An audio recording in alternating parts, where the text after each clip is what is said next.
Assalamualaikum, hari ini pengen masak yang sedap dan seger-seger gitu biar makin boros nasi. Oke, langkah pertama siapkan ikan tongkol, aku beli cuman separuh ya. Lanjut untuk temennya aku punya tempe satu papan. Untuk tempenya kita potong-potong aja yang kecil-kecil ya. Oh ya, untuk tempenya misalkan pengen dibuat mentahan boleh, tapi di sini aku pilih digoreng aja ya.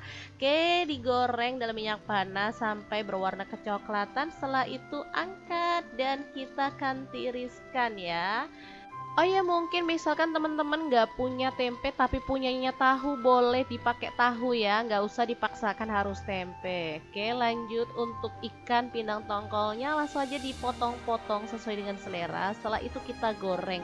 Ini minyaknya bekas goreng tempe tadi ya, tinggal kita taburin tepung biar minyaknya itu nggak meletus-letus ya.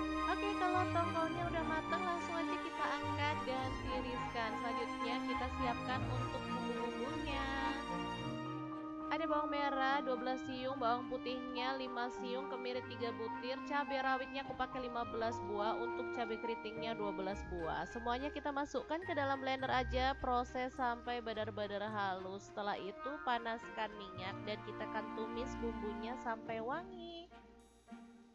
Oh ya, selain tongkol dan tempe, aku juga punya tambahan bahan. Ini ada kulit melinjo ya. Kemarin dapat oleh-oleh dari tetangga. Ini udah direbus sampai empuk. Setelah itu kita akan campurkan nanti ya bersama dengan tongkol, tempe dan juga kulit melinjonya kita cemplungin aja. Aduk-aduk sampai rata. Nah, di sini juga aku tambahkan tomat biar makin segar. Untuk tomatnya aku pakai 6 buah. Ini ukuran kecil-kecil. Setelah itu tambahkan santan. Di sini aku pakai yang sedang ya, nggak terlalu encer ataupun kental banget gitu, soalnya untuk dimakan sendiri. Oke, langsung aja dimasak sampai bumbunya meresap dan matang tanak. Ini tuh rasanya tuh enak banget, sedap, seger, gurih dan nikmat banget. Nah, terakhir jangan lupa tambahkan garam 1 sendok teh dan kaldu jamurnya 1 sendok teh. Kalau suka tambahin gula boleh tambahkan ya. Di sini aku nggak tambahkan. Oke, udah matang, ini dia hasilnya, super mantul banget. Kalau makannya sama ini mah nggak usah nambah lauk lagi, udah bikin velep-velep banget. Oke, kita pindahkan ke piring saji aja dan ini siap untuk disajikan. Beneran super mantul dan pastinya enak banget. Jangan lupa dicoba ya. Terima kasih dukungannya. Assalamualaikum.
sih.